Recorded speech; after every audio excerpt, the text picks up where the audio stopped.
আসসালামু আলাইকুম। সবাই বিভিন্ন উদ্যোগ নিচ্ছে। বাংলাদেশের একটা বিষয় আসলে তরুণ সমাজকে ধ্বংস করতেছে।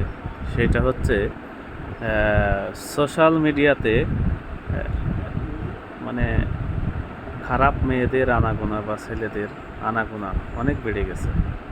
তাদের ভিডিও কনটেন্ট দেখলেই মনে হয় যে তারা বস্তির পোলাপান বা বস্তি থেকে উঠে আসছে।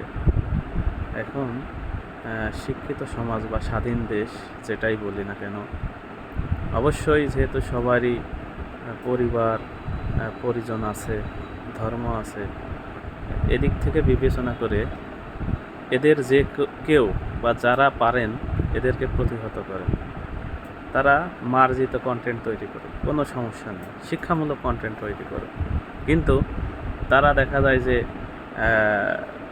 মানে জঘন্য কন্টেন্ট তৈরি করে, যেটা অশ্লীল, অসভ্য, সমাজে প্রচারযোগ্য না। সেটা মানে সকলের একটা জায়গা, যেটা ফেসবুক বা ইনস্টাগ্রাম বা আপনার সোশ্যাল মিডিয়ার অন্যান্য প্ল্যাটফর্ম, এখানে তারা নির্দ্বিধায় পোস্ট করে যাচ্ছেন। এটা আমার মনে হয় সবাইকে দায়িত্ব নিয়ে যারা এটা প্রতিহত করার যোগ্যতা রাখেন বা এদের যারা চিনেন বা যেভাবে এদের আইনের আওতায় আনা যায় বা দমন করা যায়, আমার মনে হয় এদেরকে সাইজ করা উচিত।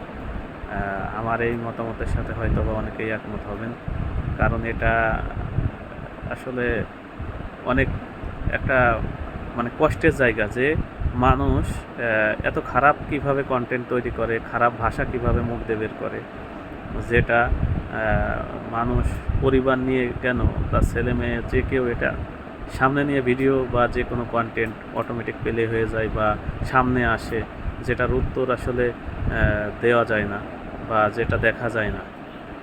আমার মনে হয় এটার বিরুদ্ধে সবার সজাগ হওয়া উচিত।